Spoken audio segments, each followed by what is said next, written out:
Okay, അപ്പോൾ നമ്മൾ +2 കെമിസ്ട്രിയിലെ solutions ഇതുവരെ തീർന്നിട്ടില്ല. ഇനി ഒരു 6 ക്വസ്റ്റ്യൻസ് ഉണ്ട്. പറ്റുമെങ്കിൽ ഇനി ഒരു 3 ക്വസ്റ്റ്യൻസ് തീർത്തിട്ട് ഏകദേശം ഞാൻ എന്തായാലും തീർക്കാനായി. എന്തായാലും ഈ ഒരു ഞായറാഴ്ച കൊണ്ട് ഈ പാഠം ഞാൻ തീർക്കും.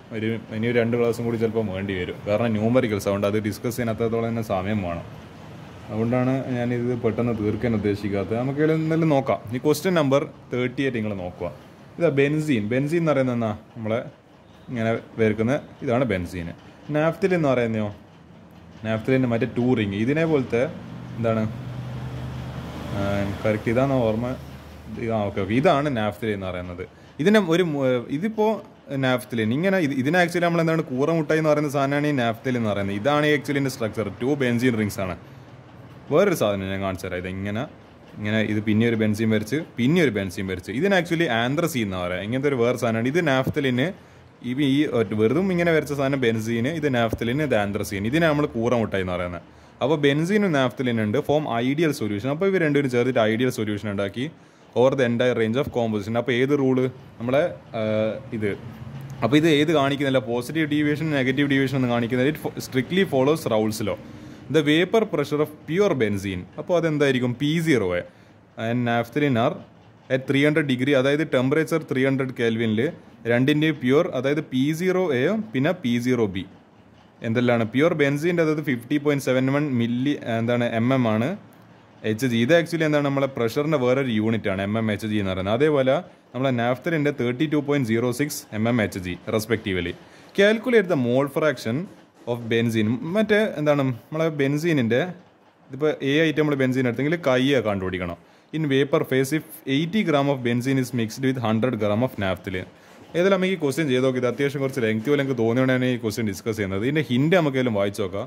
For an ideal solution റൗൾസ് law is എന്താണ് PT = P0A × Ka + P0B × Kb. നമുക്ക് എല്ലാവർക്കും അറിയുന്ന ഇക്വേഷനാണ്.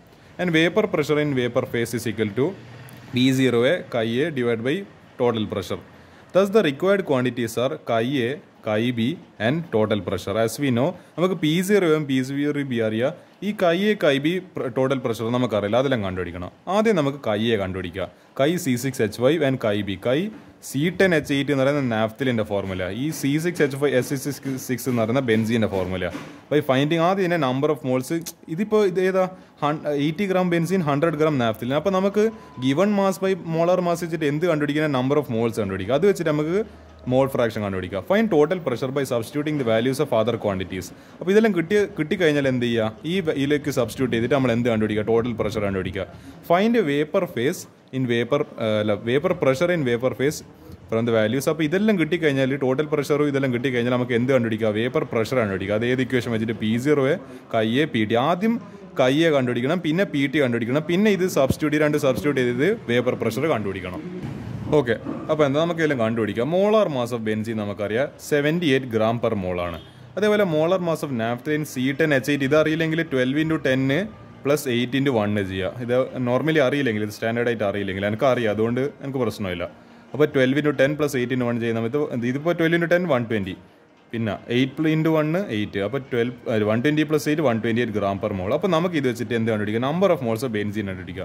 അപ്പോൾ given mass by molar mass, given mass 80 / molar mass 78 equal to 1.026 mol. ഇതൊരു NA ആയിട്ട് കൺസിഡർ ചെയ്യുക. നമ്മൾ ഇക്വേഷൻ ഓർമ്മയില്ല, NA / NA + NB. അപ്പോൾ നമുക്ക് ഇത് അവിടെ അപ്ലൈ ചെയ്യേണ്ടതുണ്ട്.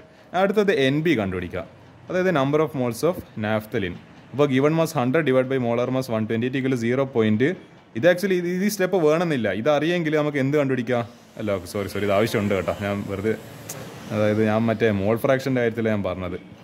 മോൾ ഫ്രാക്ഷൻ്റെ കാര്യത്തിൽ നമുക്ക് ബെൻസീൻ്റെ മോൾ ഫ്രാക്ഷൻ അറിയെങ്കിൽ 1 - ആ മോൾ ഫ്രാക്ഷൻ ചെയ്ത് കഴിഞ്ഞാൽ നാഫ്തലിൻ കേട്ടോ. ഇത് നമ്പർ മോൾസ്. ഓക്കെ സോറി ഇതപ്പോൾ എന്ത് ചെയ്യുക, ഇത് കിട്ടുന്ന 100/128 ചെയ്യുന്ന സമയത്ത് 0.781 മോൾ കിട്ടി. അപ്പോൾ ഇത് നമുക്ക് എന്തായി NB ആയിട്ട് എടുക്കാം. ഇനി നമുക്ക് എന്ത് കണ്ടുപിടിക്കാം, മോൾ ഫ്രാക്ഷൻ ഓഫ് ബെൻസീൻ കണ്ടുപിടിക്കാം. എങ്ങനെ കണ്ടുപിടിക്കാം, NA / NA + NB എന്താണ് അപ്പോൾ ചെയ്യുന്ന സമയത്ത് 1.026 / 1.026 + 0.781. ഇത് ചെയ്യുന്ന സമയത്ത് കാൽക്കുലേറ്റർ ഉപയോഗിച്ച് ചെയ്യുന്ന സമയത്ത് 0.568. ഇനി ഇത് Ka കിട്ടി. ഇനി Kb എങ്ങനെ കണ്ടുപിടിക്കുക, യെസ് നമ്മളെ എപ്പോഴും ഉപയോഗിക്കുന്ന ഇക്വേഷൻ്റെ 1 - Ka. ഇതാണ് ആക്ച്വലി സിംപ്ലസ്റ്റ് ആൻഡ് എന്താണ് കോമൺ സെൻസിലുള്ള ആൾക്കാർ ഈ ഇക്വേഷൻ ഉപയോഗിക്കുക. കാരണം ഇങ്ങനത്തെ ഒരു ഇക്വേഷൻ സിമ്പിളായിട്ട് ഉണ്ടാകുമ്പോൾ നമ്മൾ വെറുതെ പിന്നെയും മറ്റേ ഇക്വേഷൻ വെച്ചിട്ട് കണ്ടുപിടിക്കണമല്ലോ. അപ്പോൾ 1 - 0.568 ചെയ്ത് കഴിഞ്ഞാൽ കൈ ബി കിട്ടും. അതാണ് 0.432. അതെന്താണ്? Mole fraction of naphthalene. ഇനി നമുക്ക് എന്ത് ചെയ്യാം? റൗൾസ് ലോ അപ്ലൈ ചെയ്യാം.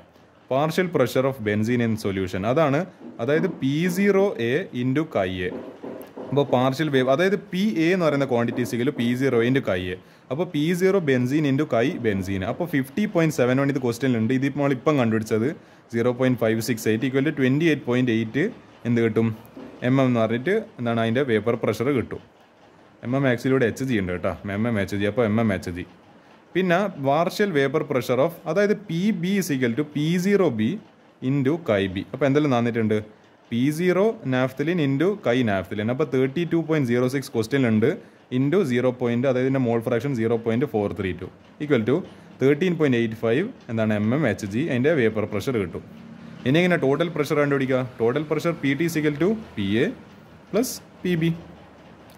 അപ്പോൾ എങ്ങനെ കണ്ടുപിടിക്കാം? ടോട്ടൽ വേപ്പർ പ്രഷർ സിക്കൽ PA 28.80 plus 13.85 equal to 42.65 MM HG. This is the final answer. Oh, final answer ആയില്ല, സോറി. ആടാ, ഇത് ഫൈനൽ ആൻസർ അല്ല കേട്ടോ, ഞാൻ വെറുതെ തമാശ കാണിച്ചാൽ. ഇത് ആക്ച്വലി നമ്മൾ കണ്ടുപിടിക്കാൻ റീസൺ നിങ്ങൾ വിചാരിച്ചിട്ടുണ്ടോ ഇതെല്ലാം എന്തിനാ നമ്മൾ കണ്ടുപിടിച്ചത്? അത് അടുത്ത പേജിൽ ഇനിയും ഉണ്ട്. അതാണ് മോൾ fraction of benzene in vapour face. അപ്പോൾ നമ്മൾ പറഞ്ഞ് കൈയെ ആദ്യം കണ്ടുപിടിച്ച് അത് വെച്ചിട്ട് ടോട്ടൽ പ്രഷർ കണ്ടുപിടിച്ച് ഇനി നമുക്ക് എന്ത് ചെയ്യണം? Mole fraction of benzene in vapour phase കണ്ടുപിടിക്കണം. അപ്പോൾ അതിനുള്ള ഇക്വേഷൻ നമ്മൾ പഠിച്ചിട്ടുണ്ട് P0A into chi A divide by total pressure. അപ്പോൾ എങ്ങനെ? കൈ എ, അതായത് chi benzene into P0 benzene divided by total pressure. അപ്പോൾ നമ്മൾ ഈ മൊത്തം കളി എന്തിനാണ് കളിച്ചത്? ഈ ടോട്ടൽ പ്രഷറിനുള്ള ഡിനോമിനേറ്റർ കിട്ടേണ്ടിയിട്ടാണ്. അതുകൊണ്ടാണ് നമ്മൾ ഈ മൊത്തം കാൽക്കുലേഷൻ ചെയ്യുന്നത്. അപ്പോൾ കൈ ബെൻസീൻ എന്ന് പറയുമ്പോൾ മോൾ ഫ്രാക്ഷൻ ഓഫ് ബെൻസീൻ 0.568 ഇൻറ്റു അതിൻ്റെ പ്യുവർ ബെൻസീനിൻ്റെ എന്താണ് വേപ്പർ പ്രഷർ എന്ന് പറയുന്നത് 50.7. ഇതിൽ ക്വസ്റ്റ്യൻ ഉണ്ട്. ഇത് നമ്മളിപ്പോൾ ലേറ്റസ്റ്റ് ആയിട്ട് അവസാനമായിട്ട് കണ്ടുപിടിച്ച ടോട്ടൽ പ്രഷർ എന്ന് പറയുമ്പോൾ 42.65 MM HG. ആൻസർ ചെയ്യുന്ന സമയത്ത് മോൾ ഫ്രാക്ഷൻ ആയിട്ട് എന്തായാലും ഈ MM എല്ലാം കട്ടായി പോകും. ലാസ്റ്റ് ഫൈനലി ഇതിനെന്തായാലും മോൾ ഫ്രാക്ഷൻ എന്തായാലും യൂണിറ്റ് ഒന്നുമില്ല. ലാസ്റ്റ് യൂണിറ്റ് ലെസ് ആയിട്ടുള്ളൊരു എന്താണ് 0.675 എന്ന് പറഞ്ഞിട്ടായിരിക്കും അതിൻ്റെ മോൾ ഫ്രാക്ഷൻ കിട്ടുക.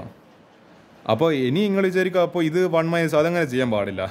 അല്ല, അങ്ങനെ വേണ്ടിക്ക് ചെയ്യാം. നിങ്ങൾക്ക് വേണ്ടിക്കൽ എന്ത് ചെയ്യാം? ഇത് കണ്ടുപിടിച്ച് കഴിഞ്ഞാൽ ഇതിൻ്റെ മോൾ ഫ്രാക്ഷൻ കണ്ടുപിടിക്കണമെങ്കിൽ 1 - 0.675 ചെയ്ത് കഴിഞ്ഞാൽ എനിക്ക് ആൻസർ 0.325 കിട്ടുക. ഇത് വേണ്ടിക്ക് നിങ്ങൾക്ക് ചെയ്യാം. അല്ലെങ്കിൽ നിങ്ങൾക്ക് എന്ത് ചെയ്യുക? നോർമൽ മെത്തേഡ് വെച്ചിട്ട് ഇങ്ങനെ mole fraction of naphthalene vapour phase chi naphthalene into P0 naphthalene, അതായത് പ്യുവർ നാഫ്തലിൻ്റെ vapour pressure divide by total pressure. അപ്പോൾ 0.432 മോൾ ഫ്രാക്ഷൻ ഇൻറ്റു 32.006 അതിൻ്റെ എന്താണ് പ്യുവർ നാഫ്തലിൻ്റെ vapour pressure divide by total pressure 42.65 ചെയ്യുന്ന സമയത്ത് 0. ഇത് ആക്ച്വലി ഇങ്ങനെ ചെയ്യണമെന്നില്ല, ഞാൻ വെറുതെ പിന്നെ നിങ്ങൾക്ക് തോന്നിപ്പോയതാ.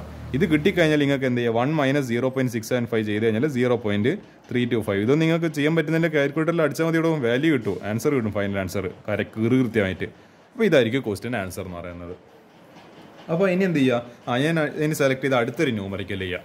ഇതാ, determine the amount of CaCl2 calcium എന്താണ് കാൽഷ്യം ക്ലോറൈഡ്. ഓക്കെ, അതിൽ I എന്ന് പറയുന്നത് van Hoff factor, van Hoff correction factor ആണ്. I എത്ര തന്നിട്ടുണ്ട്? 2.47 dissolved in 2.5 litre of water such that its osmotic pressure 0.75 atm at 27 degree. അപ്പോൾ ഇത് നമ്മൾ ആ ഒരു കോൺസെപ്റ്റ് റിവൈസ് ചെയ്യിപ്പിക്കുന്നത്. അപ്പോൾ നമുക്കറിയാം π is equal to according to van Hoff correction π is equal to ICRT. Actually π is equal to CRT ആയിരുന്നു, പക്ഷേ van Hoff correction കൂടി വരുന്ന സമയത്ത് ഒരു I കൂടി എക്സ്ട്രാ ആയിട്ട് മൾട്ടിപ്ലൈ ചെയ്യണം. അപ്പോൾ എന്താ I ഇൻറ്റു ഈ സീനെ പകരം എന്ത് ചെയ്യുക? മൊളാരിറ്റിക്ക് പകരം NB/V ചെയ്യുക. അപ്പോൾ എന്താ number of moles divide by volume ചെയ്യുക ഇൻറ്റു RT. R എന്ന് പറയുന്ന ഗ്യാസ് കോൺസ്റ്റൻറ്റ്, T എന്ന് പറയുന്ന ടെമ്പറേച്ചർ. I എത്ര നമുക്കറിയാം. നമുക്ക് തന്ന വാല്യൂസിൽ എന്തായാലും എഴുതി കഴിഞ്ഞാൽ നമുക്കൊരു എന്തായാലും ഒരു കോൺഫിഡൻസ് വരും. അതായത് നിങ്ങൾ എഴുതാൻ മാർക്കരുത്. വോളിയം 2.5 ലിറ്റർ, അതുകൊണ്ട് അത് മാറ്റേണ്ട ആവശ്യമില്ല, അങ്ങനെ തന്നെ വെച്ചാൽ മതി. R is equal to 0.0821 litre ATM kelvin in small inverse. Temperature എന്താണ് 27 ഡിഗ്രി സെൽഷ്യസ്. അപ്പോൾ അതിനെ കെൽവിനിലേക്ക് മാറ്റുമ്പോൾ ഒരു 273 കൊണ്ട് മൾട്ടിപ്ലൈ അപ്പോൾ 300 കെൽവിന്. π is equal to 0.75 atm. അപ്പോൾ എന്താ കണ്ടുപിടിക്കേണ്ടത്? എമൗണ്ട് ഓഫ് CaCl2 കണ്ടുപിടിക്കേണ്ടത്. അപ്പോൾ നമുക്ക് ഇതിൽ കണ്ടുപിടിക്കാം. അപ്പോൾ ഇതിൽ ഈ ഇക്വേഷൻ നമുക്ക് NB എന്ന് പറയുന്നത് ഇതെല്ലാം അറിയാം. ഇതറിയാം, R അറിയാം, T അറിയാം, I അറിയാം, V അറിയാം. നമുക്ക് വേണ്ടത് NB ആണ്. അപ്പോൾ NB അവിടെ വെച്ചുകൊണ്ട് ബാക്കിയെല്ലാത്തിനാണ് ഈ വിന് ഇങ്ങോട്ടേക്ക് മൾട്ടിപ്ലൈ. അപ്പോൾ π into V divide by R into T എന്നല്ല താഴെ എടുക്കുക. അപ്പോൾ NB is equal to πV divided by IRT. πRT πV divided by IRT. അപ്പോൾ പൈൻ്റെ സ്ഥാനത്ത് 0.75 atm into volume 2.5 litre divide by I എന്ന് പറയുന്ന van't Hoff factor 2.47 into R എന്ന് പറയുന്നത് 0.0821 ലിറ്റർ ATM ബ്ല ബ്ല ബ്ല. പിന്നെ എന്താ ടെമ്പറേച്ചർ എന്ന് പറയുമ്പോൾ 300. ഇത് ചെയ്യുന്ന സമയത്ത് ആൻസർ ഫൈനലി, കാരണം നമ്പർ ഓഫ് മോൾസ് അതിൻ്റെ മുകളിലായിരിക്കും ആൻസർ കേട്ടോ, 0.0308 മോൾ. പക്ഷേ നമുക്ക് നമ്പർ ഓഫ് മോൾസ് അല്ലല്ലോ വേണ്ടത്, നമുക്ക് ഗിവൺ എമൗണ്ട് ഓഫ് കാൽഷ്യം അല്ല വേണ്ടത്, അതായത് WB എന്ന് പറയുന്ന സാധനമാണ് വേണ്ടത്. അപ്പോൾ നമുക്കറിയാം, നമ്മൾ പഠിച്ചൊരു ഇക്വേഷനാണ് number of moles N is equal to given mass divide by molar mass. നമുക്ക് ഇത് വെച്ചിട്ട് ഈ CaCl2ൻ്റെ മോളാർ മാസ് നമുക്ക് കണ്ടുപിടിക്കാം, നമുക്ക് അറിയാമല്ലോ അത്. അതായത് ഇപ്പോൾ WB ഡിവൈഡ് ബൈ MB എന്നാണ് അതിൻ്റെ ഇക്വേഷൻ വരിക. അപ്പോൾ എന്ത് ചെയ്യുക, നമുക്ക് ഈ WB കണ്ടുപിടിക്കാം. അപ്പോൾ അങ്ങോട്ടും ഇങ്ങോട്ട് ക്രോസ് മൾട്ടിപ്ലൈ ചെയ്യുക. അപ്പോൾ WB is equal to എന്താണ് number of moles into molar mass. അപ്പോൾ മോളാർ മാസിൻ്റെ ഒപ്പം നമ്പർ ഓഫ് മോൾസ് ആഡ് ചെയ്ത് കഴിഞ്ഞാൽ ഗിവൺ മാസ് കിട്ടുന്ന അർത്ഥം. അപ്പോൾ നമ്പർ ഓഫ് മോൾസ് 0.0308. അപ്പോൾ എന്താ കാൽഷ്യത്തിൻ്റെത് 40 ആണ്. അതേപോലെ നമ്മളെ ഇപ്പോൾ 35.5 ആണ് നമ്മളെ ക്ലോറിൻ. അപ്പോൾ അതിൻ്റെ 2 എണ്ണം ഉണ്ട്. അപ്പോൾ ഇത് 70 വരും. അപ്പോൾ 71. അപ്പോൾ ഇത് ചെയ്യുന്ന വിത്ത് 1.014711. അപ്പോൾ 111 ഗ്രാം. അപ്പോൾ 0.0308 ഇൻറ്റു 111 ഗ്രാം പെർ മോൾ ചെയ്ത് കഴിഞ്ഞാൽ ആൻസർ എത്ര ഇടും? 3.42. അപ്പോൾ ഇതാണ് എന്താണ് amount of calcium chloride. 3.42 gram is the given amount of calcium chloride. അപ്പോൾ ഇങ്ങനെയാണ് ഈ പറഞ്ഞ ക്വസ്റ്റ്യൻ ചെയ്യുക. അപ്പോൾ ഇതും കഴിഞ്ഞിട്ട് വേറൊരു ചെറിയൊരു ക്വസ്റ്റ്യൻ കൂടി ഞാൻ കണ്ടായിരുന്നു. എവിടെയാണ് കണ്ടുപൊളി കാണിച്ചു തരാം. ഇതാ ഈ ഒരു ക്വസ്റ്റ്യൻ, ഒരു തിയറിറ്റിക്കൽ ക്വസ്റ്റ്യൻ കൂടി ഡിസ്കസ് ചെയ്തിട്ട് നമുക്ക് എന്ത് ചെയ്യാം, ഈ ഒരു ക്വസ്റ്റ്യന് അവസാനിപ്പിക്കുക. അതായത് the depression in freezing point of water observed for the same amount of acetic acid trichloro acetic acid trifluoro acetic acid increases in the order given below. Explain briefly. അപ്പോൾ ഇതാണ് അതിൻ്റെ ഓർഡർ എന്ന് പറയുന്നത്. ഇപ്പോൾ നമ്മളെ വെള്ളത്തിന് acetic acid trichloro acetic acid trifluoro എന്തെന്നാ അപ്പോൾ വായിലെ ബണങ്ങാത്തത്, ട്രൈഫ്ലൂറോ അസിറ്റിക് ആസിഡ് അതിൻ്റെ depression in freezing point order ഇങ്ങനെ കൊടുത്തിട്ടില്ല. അതായത് ട്രൈഫ്ലൂറോ അസിറ്റിക് ആസിഡിന് ഏറ്റവും കൂടുതൽ ഡിപ്രഷനും പിന്നെ അതിലും കുറവായിരിക്കും ഏതിന് നമ്മൾ ട്രൈക്ലോറോ അസിറ്റിക് ആസിഡിന് ഏറ്റവും കുറവായിരിക്കും അസിറ്റിക് ആസിഡ്. ഇത് എന്തുകൊണ്ട് എക്സ്പ്ലെയിൻ ബ്രീഫ്ലി എന്ന് പറയുന്നുണ്ട്. അപ്പോൾ ഇതിൻ്റെ ഹിൻറ്റ് നമുക്ക് നോക്കാം. Depression in freezing point to a solvent due to the dissolution of a solute is dependent on the degree of dissociation. Degree of dissociation എന്ത് ഡിപ്പെൻഡൻ്റ് ആണ്? Depression in freezing point. അപ്പോൾ ΔTF എന്ന് പറയുന്ന depression in freezing point is directly proportional to alpha എന്ന് പറയുന്ന നമ്മൾ solutions തന്നെ പഠിച്ച ലാസ്റ്റ് ടോപ്പിക്കായിട്ട് പഠിച്ചതാണ് ഡിഗ്രി ഓഫ് ഡിസോസിയേഷൻ എന്ന് പറയുന്ന ഒരു സംഭവം. അപ്പോൾ depression in freezing point of a solute in water depends upon the number of particles or ion in aqueous state or its degree of dissociation ആൽഫനെ ഡിപ്പെൻഡ് ചെയ്യുന്നുണ്ട്. അപ്പോൾ 3 acids are arranged in the order of increasing acidic strength as it follows. ഇതാണ് actually അതിൻ്റെ acidic സ്ട്രെങ്ത്തിൻ്റെ order എന്ന് പറയുന്നത്. acidic സ്ട്രെങ്ത്തിൻ്റെ, അതായത് ഇതായിരിക്കും most acidic, ഇത് കുറച്ചും കൂടി അസിഡിറ്റി കുറവ്, ഇത് ലീസ്റ്റ് അസിഡിക്. 3 ആസിഡ്സ് ആണ്. ഇതായിരിക്കും അസിഡിക് ആസിഡ്, എല്ലാ ആസിഡ്സ് ആണ്. പക്ഷേ ഇതിൽ ഈ കൂട്ടത്തിൽ തന്നെ ഏറ്റവും കൂടുതൽ അസിഡിക് ആരാന്ന് വെച്ച് കഴിഞ്ഞാൽ അത് ട്രൈഫ്ലൂറോ ഇതാണ്. പിന്നെ അതിലും കുറച്ച് കുറവാണ് നമ്മളെ ഇതിന് ട്രൈക്ലോറോന്, അതിന് കുറച്ച് കുറവാണ് അസിഡിക്കിന്. അപ്പോൾ നോക്കുന്ന ഇതിൻ്റെ ആൻസറിലേക്ക് വരേണ്ടതുണ്ട്. എളുപ്പമുള്ള ഇതിൻ്റെ answer fluorine is more electron. Fluorine ഏതായാലും നമുക്കറിയാം ക്ലോറോനെക്കാട്ടും ഭയങ്കര നമുക്കറിയുന്ന മറ്റേ പീരിയോഡിക് ടേബിളിൽ തന്നെ ഏറ്റവും ഇലക്ട്രോൺ നെഗറ്റീവ് ആയിട്ടുള്ള എലമെൻ്റ് ആണ് ഫ്ലൂറിൻ എന്ന് പറയുന്നത്. അപ്പോൾ അയാൾ കഴിഞ്ഞിട്ടേ ബാക്കി ആരും ഇല്ലല്ലോ. Fluorine is more electron negative than chlorine. So trifluoro acetic acid is stronger than trichloro acetic acid which in turn stronger than acetic acid. അപ്പോൾ ഈ Cl എന്ന് പറയുന്നത് നോർമലായിട്ടില്ല നമ്മുടെ CH3, ഇത് CH3COH എന്ന് പറയുമ്പോൾ അതിൽ കാർബൺ ആണല്ലോ. അപ്പോൾ എന്തായാലും ക്ലോറിൻ എന്ന് പറയുന്നത് കാർബണിനെക്കാളും കൂടുതൽ ഇലക്ട്രോ നെഗറ്റിവിറ്റി ഉണ്ട്. The order of depression in freezing point is also the same. അപ്പോൾ ഇവിടെ എന്താ നടക്കുന്നത്? ആക്ച്വലി ഇവിടെ ഇലക്ട്രോ നെഗറ്റിവിറ്റിൻ്റെ കോൺസെപ്റ്റ് അവിടെ കയറി വരുന്നത്. ഈ ഒരു ഓർഡർ എന്തുകൊണ്ടാണ് നമ്മൾ ഇത് ഇവിടെ ഇങ്ങനെ കാണുന്നുണ്ടാവും. ഈ ഒരു ഓർഡർ എന്തുകൊണ്ടാണ് വരുന്നതെന്ന് വെച്ചാൽ ഇതിൻ്റെ വളരെ simple explanation, difference in electronegativity. എന്തുകൊണ്ട്? Fluorine is more electronegative than chlorine which is more electronegative than carbon. അതുകൊണ്ടാണ് trifluoro acetic acid is more acidic than trichloro acetic acid which is more acidic than നമ്മളെ normal acidic acid. അതാണ് just എന്ത് എഴുതി കൊടുത്താൽ മതി. Fluorine is more electronegative than chlorine. So trifluoro acid is more stronger അല്ലെങ്കിൽ more acidic than trichloro acetic acid which in turn, അതായത് trichloro acetic acid is more stronger then acidic acid in terms of acidity. അപ്പോൾ അതിൻ്റെ acidic സ്ട്രെങ്ത്തിൻ്റെ order അങ്ങനെ ആയതുകൊണ്ട് തന്നെ depression in freezing പോയിന്റിൻ്റെ ഓർഡറും അങ്ങനെ തന്നെ ആയിരിക്കും. അപ്പോൾ ഇത് ആക്ച്വലി ഈ പറയുന്ന അസിഡിക് സ്ട്രെങ്ത്തും പിന്നെ ഡിപ്രഷൻ ഇൻ ഫ്രീസിംഗ് പോയിന്റ്, അതായത് ΔTF എന്ന് പറയുന്ന രണ്ട് ക്വാണ്ടിറ്റീസും രണ്ട് മെഷർ ചെയ്യാൻ പറ്റുന്ന ക്വാണ്ടിറ്റീസിൻ്റെ ഓർഡർ ഇങ്ങനെയായിരിക്കും അപ്പോൾ വരിക. അപ്പോൾ അസിഡിറ്റിന് ഈ ഓർഡർ പറയാൻ പറ്റും, അതേപോലെ ഡിപ്രഷൻ ഇൻ ഫ്രീസിംഗ് പോയിന്റ് ഈ ഒരു ഓർഡർ പറയാൻ പറ്റും. അപ്പോൾ ഇതായിരിക്കും ഈ ക്വസ്റ്റിന് ആൻസർ എന്നത്. നിങ്ങൾ ജസ്റ്റ് ആ പറയുന്ന ഇലക്ട്രോൺ നെഗറ്റിവിറ്റീൻ്റെ ഒരു ഡിഫറൻസ് മെൻഷൻ ചെയ്താൽ മതി.